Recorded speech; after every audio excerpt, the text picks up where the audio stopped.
The day after the Luna Massacre, something happened on Earth that had never happened before in human history. Every country, every nation, every government put aside their differences. Old enemies shook hands. Wars that had lasted for generations ended overnight. Political parties that had fought each other for decades united under a single banner. Humanity had become one species with one purpose: revenge. General Linda Carter stood in the war room deep beneath the Rocky Mountains. She was a tall woman with iron gray hair and cold blue eyes. She had spent 40 years fighting wars across 3 continents. She had seen terrible things. She had done terrible things. But she had never felt anything like the cold fury that burned in her chest. Now around her stood the leaders of every military force on Earth. American generals stood next to Chinese admirals. Russian commanders talked with European officers.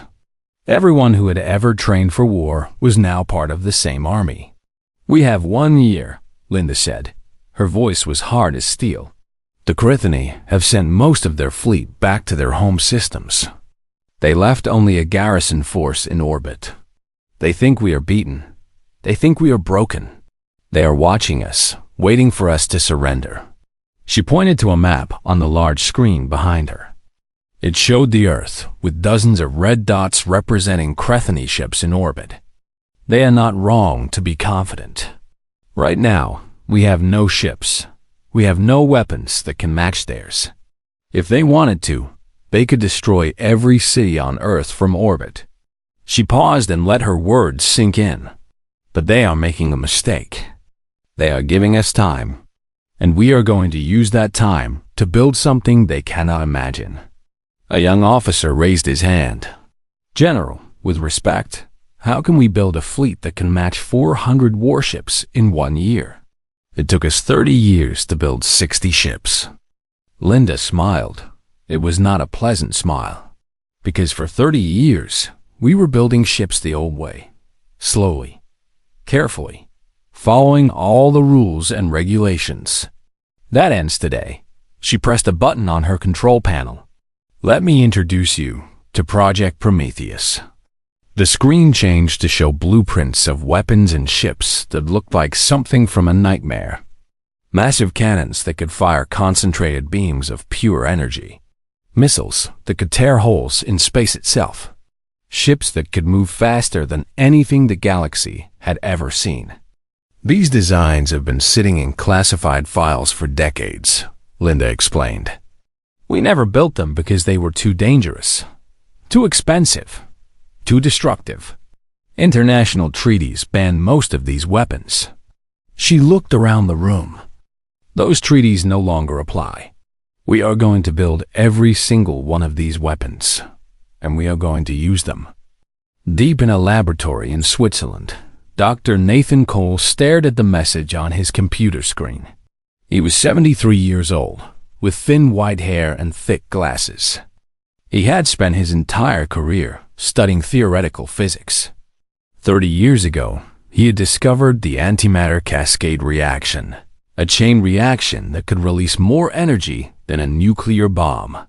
The discovery had terrified him so much that he had hidden his research and retired. Now the government wanted him to come back.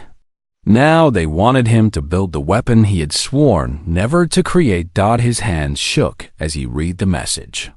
Attached was a video of the Luna Massacre. He watched it once. Then he watched it again. He thought about the children he had seen dying on the screen. He thought about his own grandchildren. He picked up his phone and made a call. "This is Dr. Nathan Cole," he said. "Tell General Carter I am on my way." Across the world, similar scenes played out. Scientists and engineers who had abandoned dangerous research were called back to service. Dr. Susan Blake, who had theorized about folding space to create instant travel, was given her own research facility and unlimited resources. Gregory Shaw, an engineer who had built a prototype ship that could phase through solid matter, was told to make it work no matter the cost. Underground facilities that had been built in secret during the Cold War reopened and expanded. Factories that had made cars and planes were converted to build warships. Every mine on the planet worked day and night to extract the materials needed for construction. The Crethini watched from orbit. They saw the increased activity on Earth's surface. Their sensors detected the heat from factories and the movement of materials. But they were not concerned. What could the humans possibly build in 1 year that could threaten the mighty Crethini Empire? Commander Velfax sent regular reports to his superiors. "The humans are busy," he wrote. "They are probably building shelters, preparing to hide like scared owls. There is no sign of military activity. The conquest of Earth is proceeding as planned." He was wrong. 3 months into the construction, Dr. Nathan Cole achieved a breakthrough. He found a way to contain the antimatter cascade reaction, to focus it into a concentrated beam that could punch through any shield, any armor, any defense. He called it the Nova Cannon. One shot from this weapon will destroy any ship in the Crethini fleet, he told General Carter during a secure video call. But there is a problem. The energy required is enormous. Each shot will drain an entire ship's power supply for several minutes. Linda nodded. Then we will build ships with multiple power supplies, or we will build more ships. Whatever it takes. 6 months in, Dr. Susan Blake made her own breakthrough. She successfully folded space for the first time, moving a small probe from one end of her laboratory to the other in less than a second. The implications were staggering. Ships equipped with this technology could appear anywhere, attack, and disappear before the enemy could respond. The Crethini use hyperspace drives, Susan explained. They can cross star systems in days or weeks. Our ships will be able to do it in seconds. They will never see us coming. Gregory Shaw took longer, but eventually his phase technology worked as well. A ship using his system could become partially immaterial, allowing enemy weapons to pass right through it. Combined with the other technologies, it would make human ships almost impossible to hit dock by the 9th month. The first new warship was complete. It was called the USS Retribution, and it was unlike anything ever built. It was smaller than the Crethini ships, but it was faster, deadlier, and equipped with weapons that violated every rule of warfare the galaxy had ever known. Admiral Christopher Grant was chosen to command the Retribution and the fleet that would follow. He was 45 years old, with black hair and green eyes that seemed to look right through people. He had lost his wife and 2 children in the Luna Massacre. He had not smiled since. "How many ships will we have?" he asked General Carter as they toured the Retribution together. "By launch day, we will have 2,000, she replied. Each one equipped with Nova cannons, phase shields, and fold drives. Christopher nodded. "That is still 5 times fewer ships than the Crethini have in their full fleet." "Yes, but our ships will be 10 times more powerful. And we have something the Crethini do not have." "What is that?" Linda looked at him with those cold blue eyes. "We have 3 million reasons to fight. 3 million souls crying out for justice. Every person on those ships will fight with the fury of a species that has nothing left to lose." Christopher understood. He felt that fury in his own heart. It burned like a fire that would never go out. "When do we launch?" he asked. 3 more months. On the anniversary of the Luna Massacre.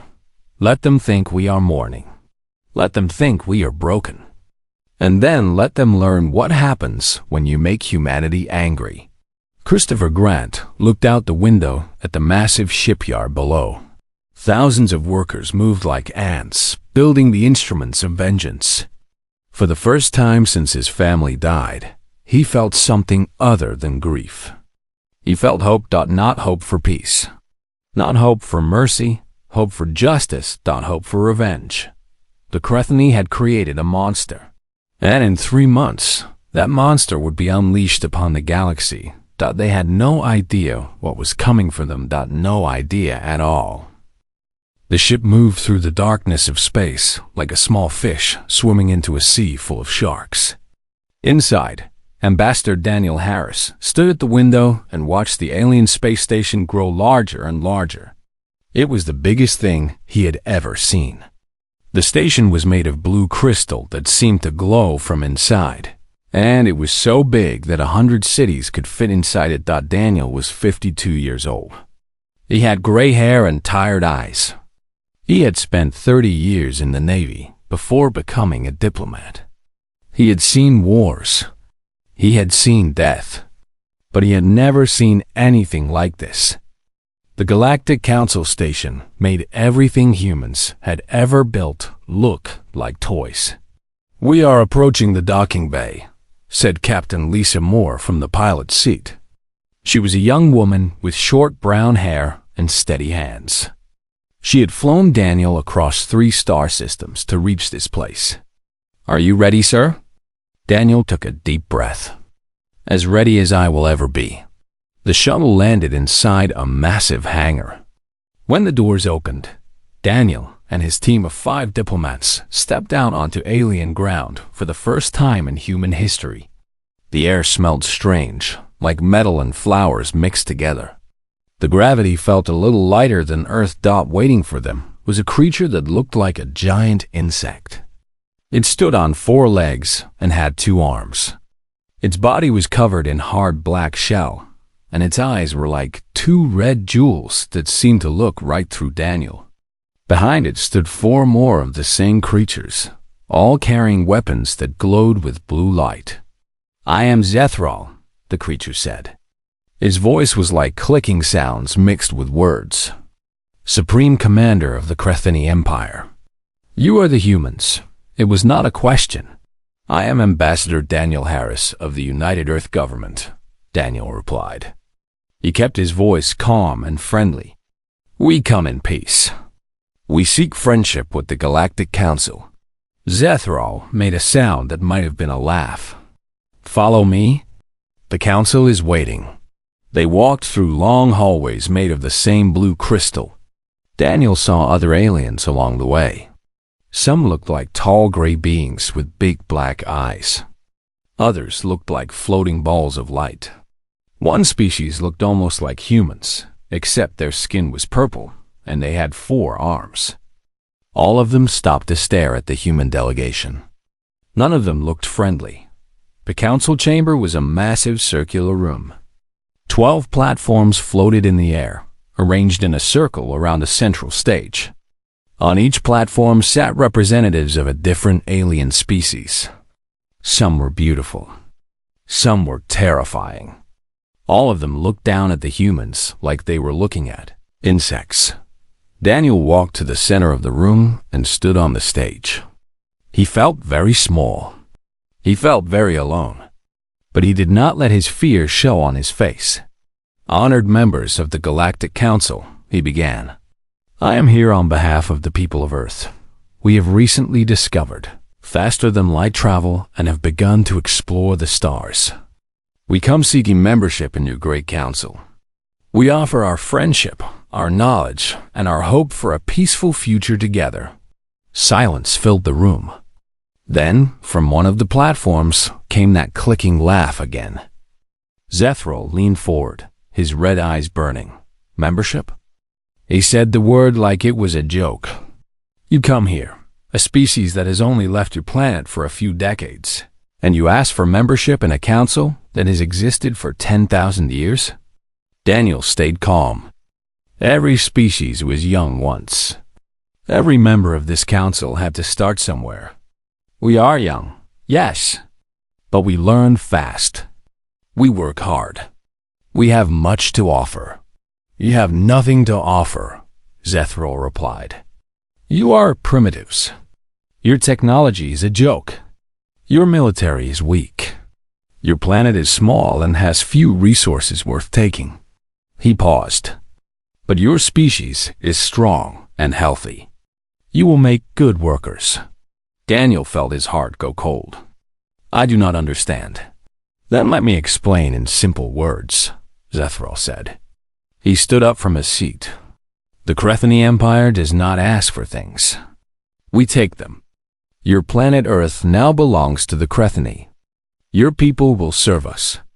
This is not a request. This is not a negotiation. This is your notification. Daniel looked around the room. The other species watched in silence. Some of them looked uncomfortable. Most of them looked bored. None of them spoke up to help. And if we refuse? Daniel asked. Zethro laughed again. You cannot refuse.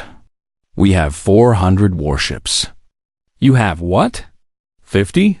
60? Your tiny fleet is nothing. Your weapons are toys. If you fight us, you will die. If you surrender, you will live as our servants. Those are your only choices. Daniel felt anger building inside him. He had come here in peace. He had come with hope. And this creature was threatening to enslave his entire species. He thought about his daughter back on Earth. He thought about his grandchildren. He thought about 8 billion people who were counting on him. He smiled. The aliens could not read human expressions. They did not know what a smile meant. But something about the way Daniel smiled made Zethro pause. I would strongly advise against that course of action, Daniel said. His voice was still calm, but there was something hard underneath it. Something dangerous. Humanity does not surrender. We do not bow. And we do not forget. Zethro stared at him for a long moment. Then he waved one of his clawed hands. Take them back to their ship. We are done here. The humans have 3 days to prepare for our arrival. The guards led Daniel and his team back to the shuttle. As they walked, one of his diplomats, a young man named Kevin Price, leaned close. Sir, what are we going to do? We cannot fight 400 ships. Daniel kept walking. His face was calm, but his mind was already working on the problem. We will do what humans have always done when faced with impossible odds, he said. We will find a way. And God help them when we do. 3 days later, the Crethany's second fleet entered the Sol system. 400 warships, each one bigger and more powerful than anything humanity had ever built. They came expecting an easy victory. They came expecting surrender. They had no idea what was waiting for them. On Earth, the warning sirens began to sound. In the military command centers, men and women rushed to their stations. In homes across the planet, families held each other and prayed. The battle for Earth was about to begin, and nothing in the galaxy would ever be the same again. Admiral Kate Morrison had not slept in 3 days. She stood on the bridge of the USS Defiance, the flagship of Earth's defense fleet, and watched the enemy ships appear on her screens. 400 red dots. Each dot was a warship bigger than anything humanity had ever built. Each dot carried enough weapons to destroy a city. She had 60 ships. 60 small ships against 400 giants. Kate was 61 years old. She had served in the Space Navy since she was 18. She had fought pirates near Mars. She had defended mining stations near Jupiter. She had trained for war her entire life, even when everyone told her she was crazy. There are no aliens, they said. There is no threat, they said. Now the threat was here, and she was the only thing standing between them and Earth. All ships, this is Admiral Morrison, she said into the communication system. Her voice was steady. Her hands did not shake. The enemy fleet has entered our system. They think we are weak. They think we will surrender. They are wrong. She paused and looked at her crew. They were scared. She could see it in their eyes. But they were also ready. They were human beings, and human beings did not give up without a fight. We cannot win this battle, she continued. I will not lie to you, but we can hurt them. We can make them pay for every inch of space they take.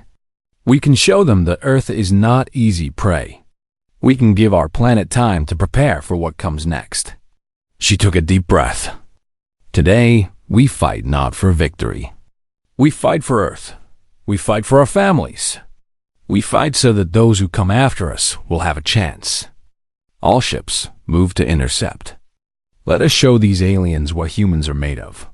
The battle began near the orbit of Mars. The human ships were small and fast. They moved like angry bees around the massive Crethany vessels. The Crethany weapons were powerful, but they were designed to fight other big ships. They had trouble hitting the tiny human fighters that darted in and out of their defenses. Lieutenant Commander Ryan Peter sat at the weapons station on the Defiance. He was 28 years old, with red hair and freckles. His fingers flew across the control panel, firing missiles and directing laser beams at enemy ships. Direct hit on enemy cruiser, he reported. Their shields are down.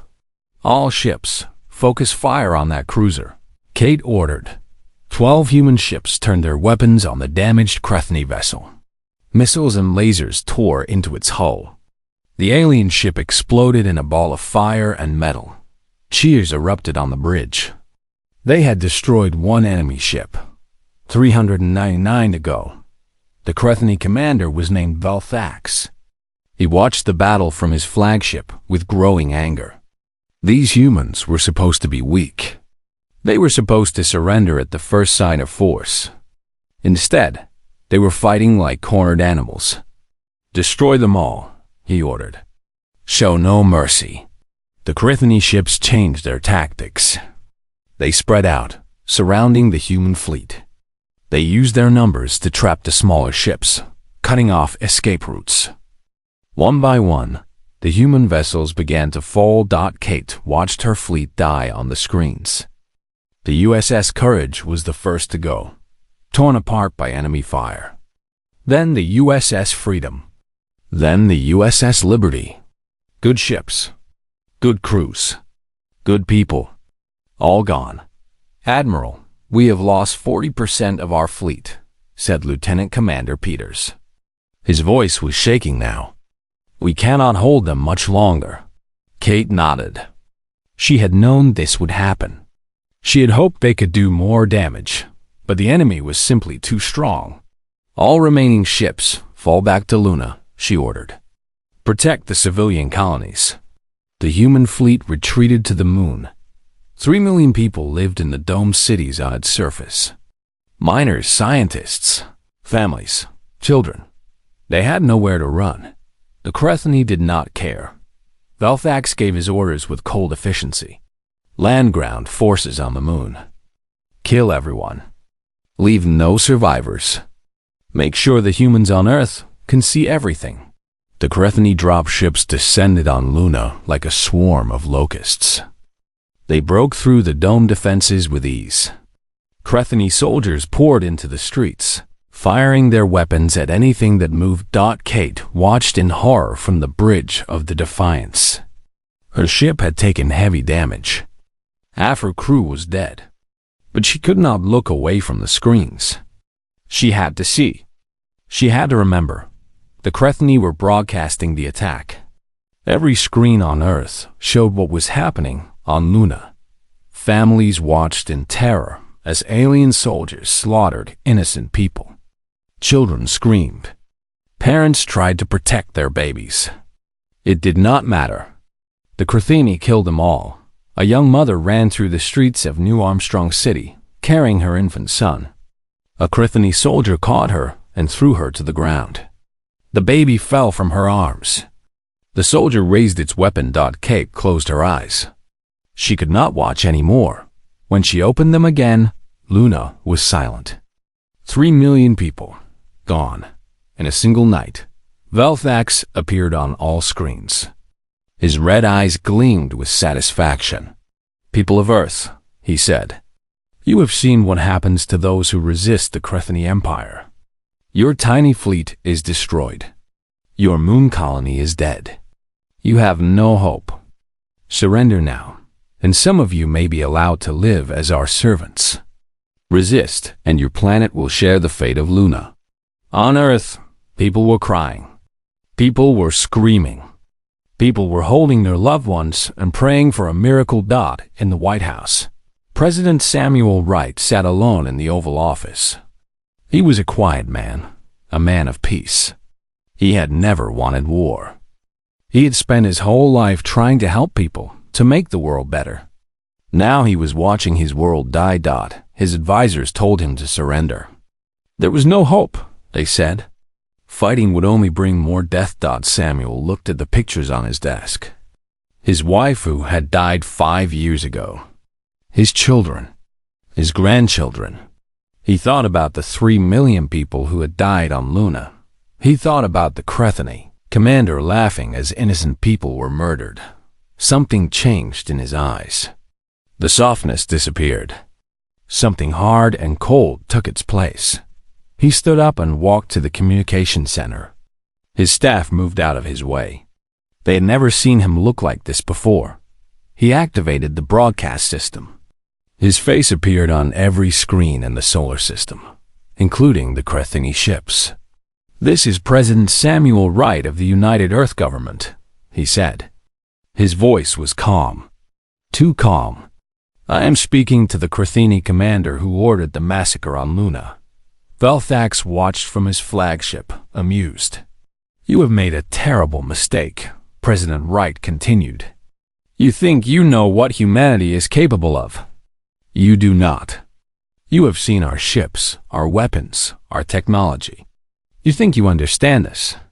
You are wrong." He leaned closer to the camera. "We are a species born in struggle. We survived ice ages, plagues, and wars that killed millions. We have fought each other for 10,000 years. We know war better than you can imagine. And now, for the first time in our history, we have something to unite us. We have a common enemy." His voice dropped to a whisper that somehow seemed louder than a shout. "You will answer for every single life you took on Luna. Not today. Not tomorrow. But soon. And when that day comes, you will learn what it truly means to make an enemy of humanity." He straightened up. "This is not a surrender. This is a promise." The broadcast ended. In the ruins of the human fleet, Admiral Kate Morrison listened to her president's words. She was dying, she knew. Her ship was breaking apart. But for the first time in hours, she smiled. "They have no idea what they have done," she whispered. "No idea at all." The USS Defiance exploded moments later. Kate Morrison died with her ship, as she had always known she would. But on Earth, something was waking up. Something ancient. Something terrible. The sleeping giant had opened its eyes, and it was very, very angry. 1 year and 3 days after the Luna massacre, Commander Velthax was eating his morning meal when the alarm started screaming. He dropped his food and ran to the command center of his flagship.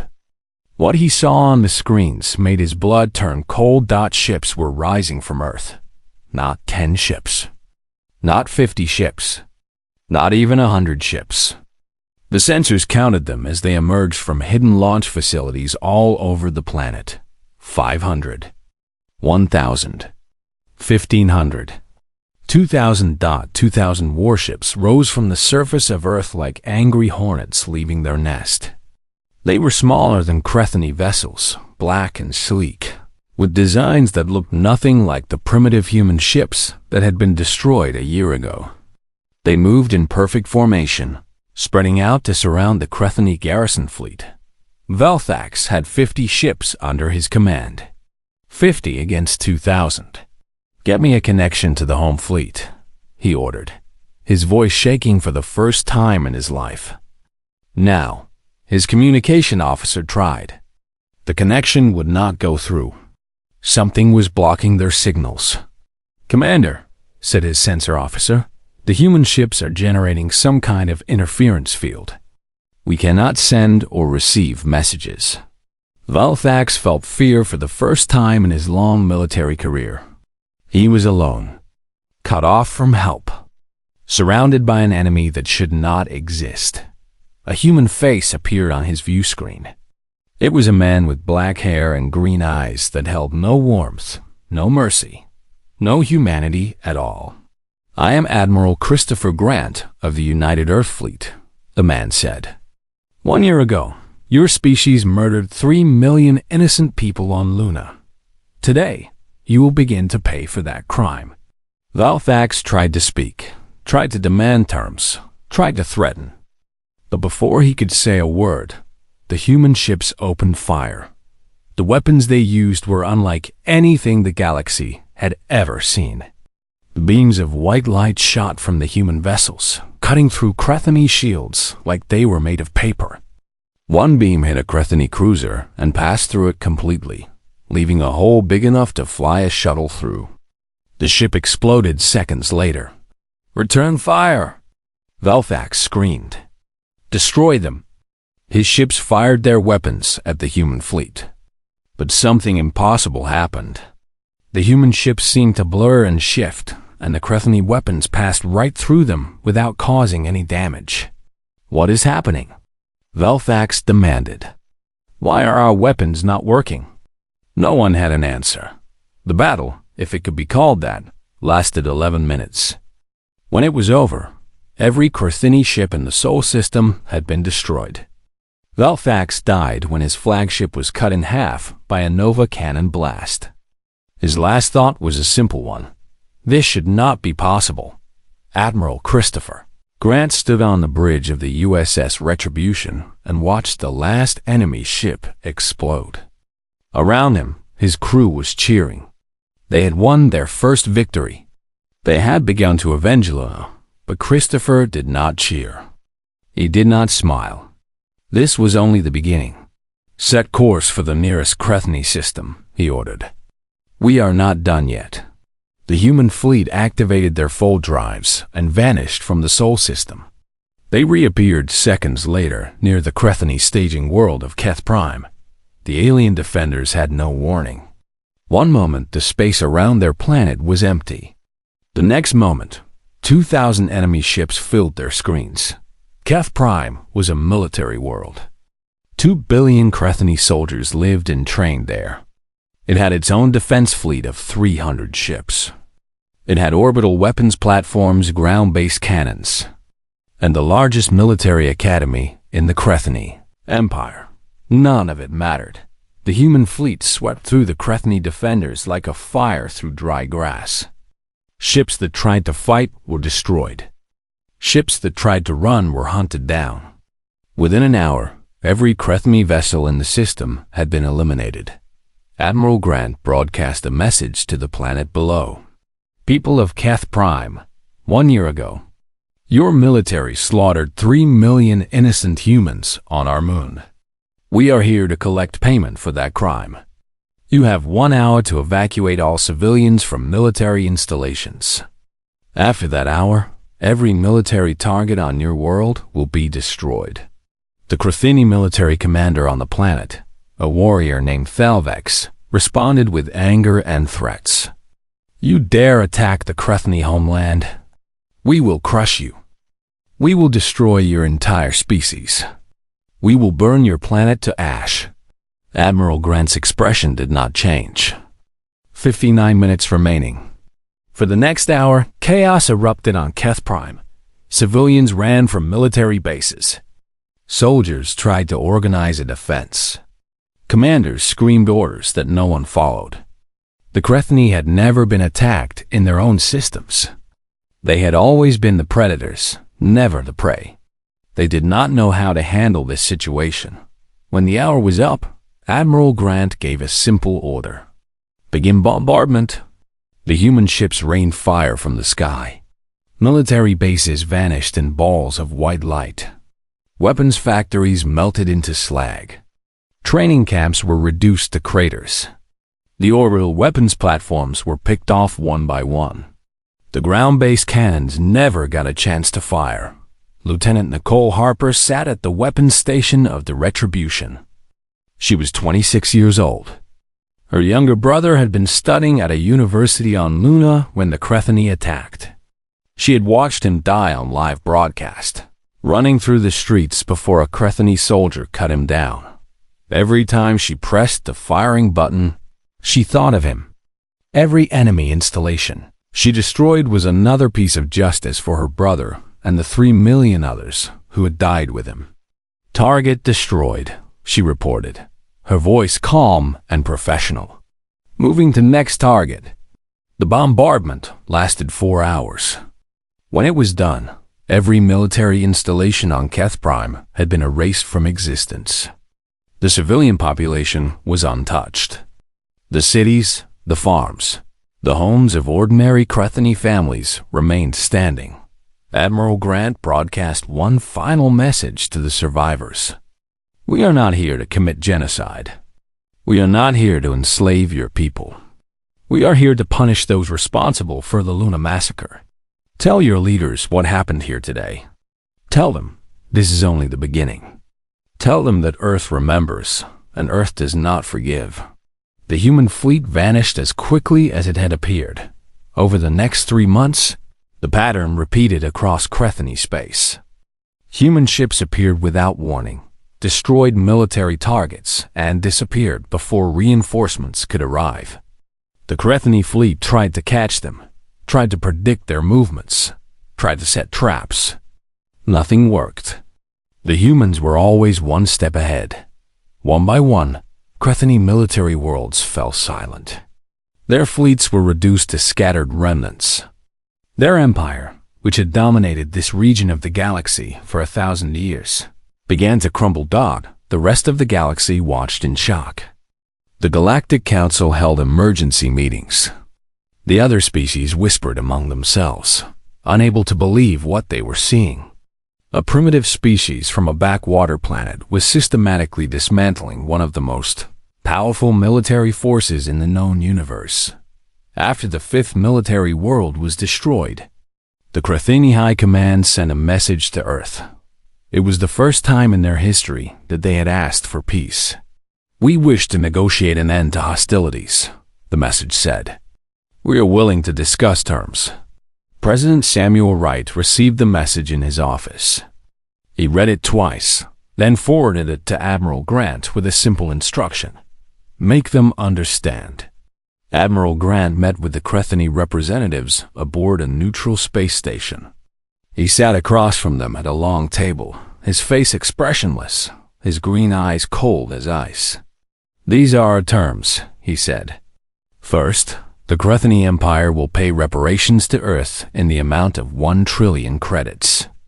Second, the Crethany military will be reduced to 1/10 of its current size. Third, all Crethany leaders who ordered or participated in the Luna massacre will be surrendered to Earth for trial.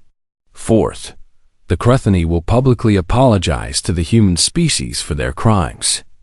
The Crethany representatives stared at him in disbelief. These were not negotiating terms. These were terms of total surrender. "And if we refuse?" One of them asked. Admiral Grant smiled for the first time. It was not a pleasant smile. "Then we continue. We have already destroyed 5 of your military worlds. You have 12 remaining. After those are gone, we will start on your colonies. Then your trading posts. Then your home world. We will take everything from you, piece by piece, until there is nothing left." He leaned forward across the table. "You started this war with a massacre. You can end it with a surrender. The choice is yours. But know this: we will not stop until justice is served.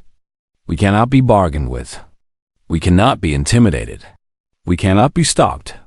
So choose carefully." The Crethany representatives looked at each other.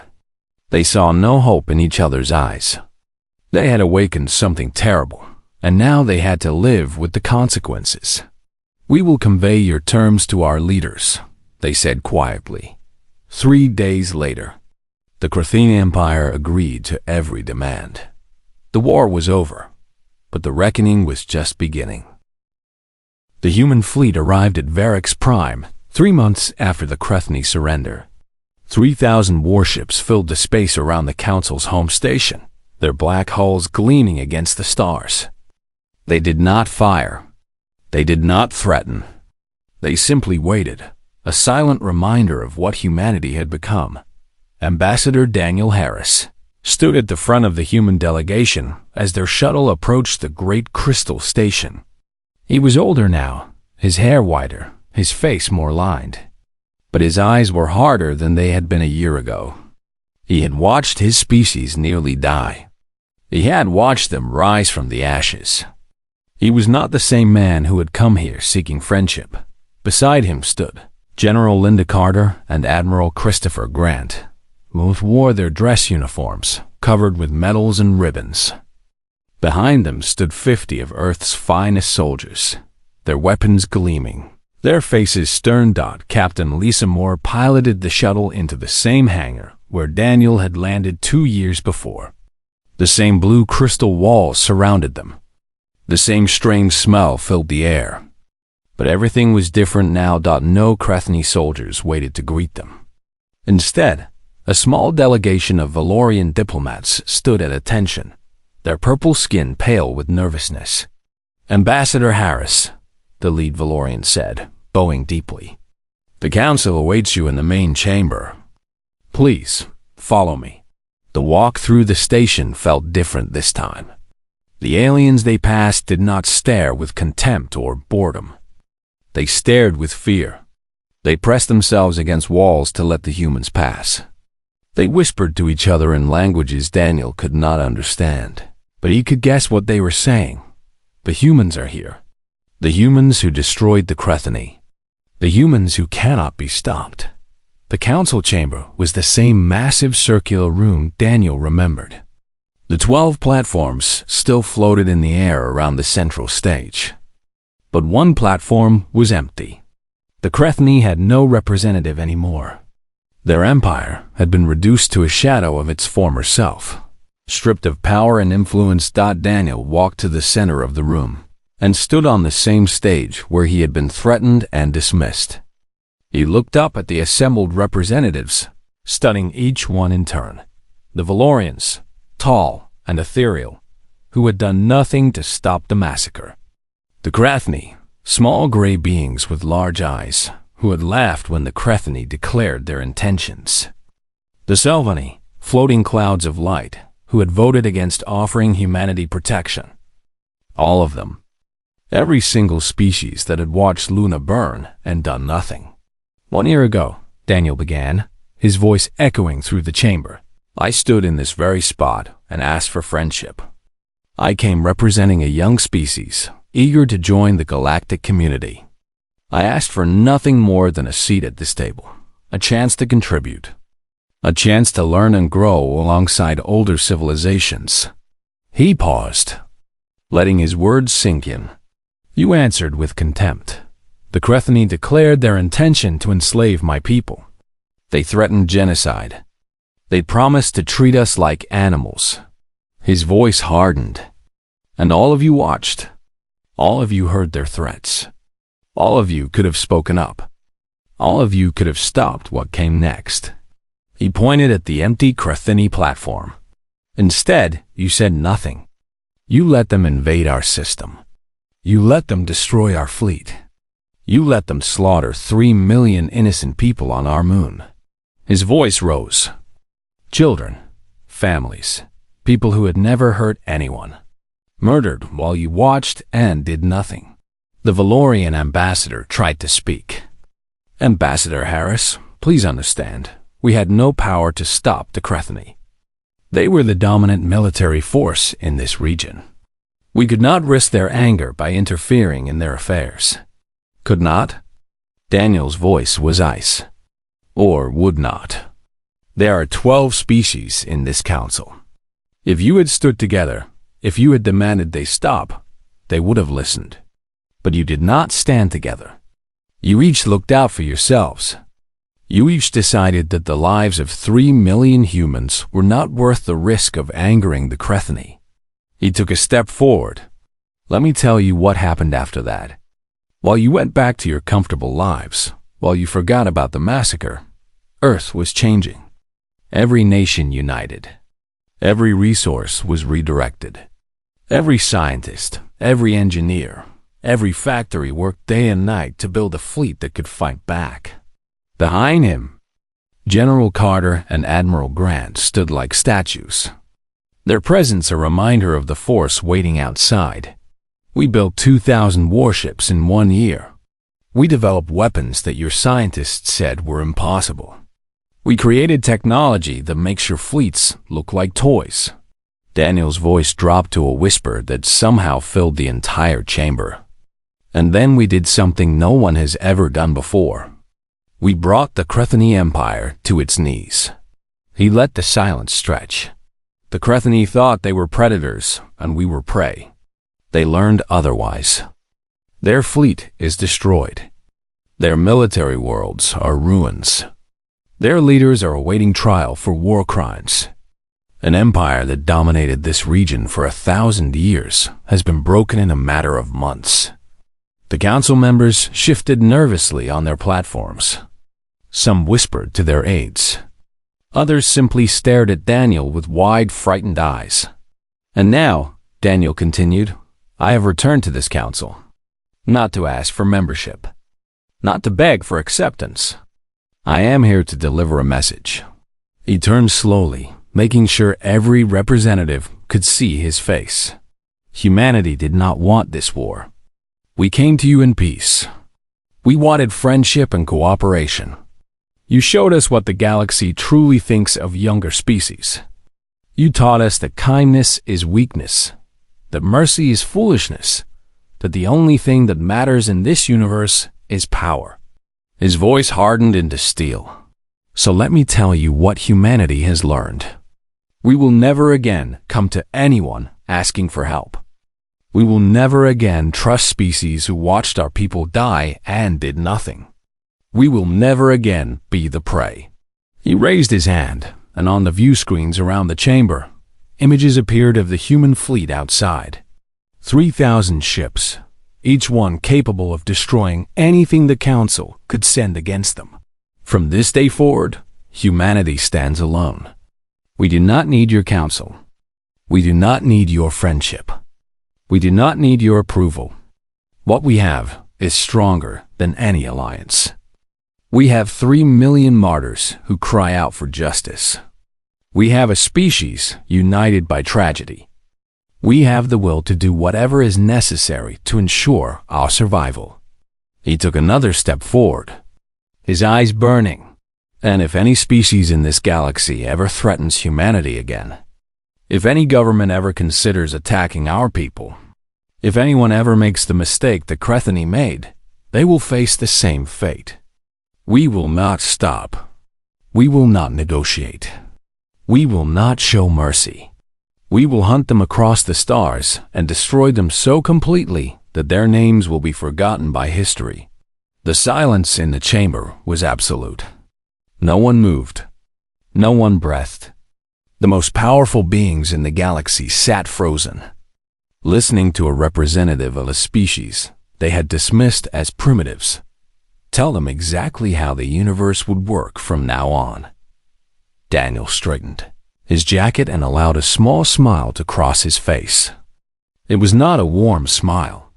It was the smile of a predator who had finally revealed its teeth. Now then, he said, his tone shifting to something almost pleasant. I believe we were discussing Earth's membership application. We have reconsidered our position. We no longer wish to join your council as members. The Valorian ambassador blinked. You do not wish to join? No, we wish to join as leaders. Daniel looked around the room. Humanity will take the seat left empty by the Crethany. We will become the new dominant power in this region. And in exchange for our protection, you will all agree to a new set of rules. He pulled out a data tablet and began to read. First, no species may attack another without just cause and council approval. Second, all species must contribute to a joint defense force led by human commanders. Third, any species that commits atrocities against civilians will face immediate military response from the combined fleet. Fourth, the strong do not have the right to enslave the weak. They looked up from the tablet. These are not suggestions. These are demands. You have 1 hour to vote. If the vote is yes, humanity will protect this region of space from any external threat. If the vote is no, we will leave, and you will be on your own. Choose wisely. The hour passed quickly. The council members debated, argued, and pleaded with each other. Some wanted to refuse, to stand up to these upstart humans.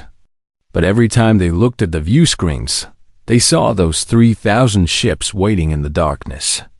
Ships that had destroyed the Crethany.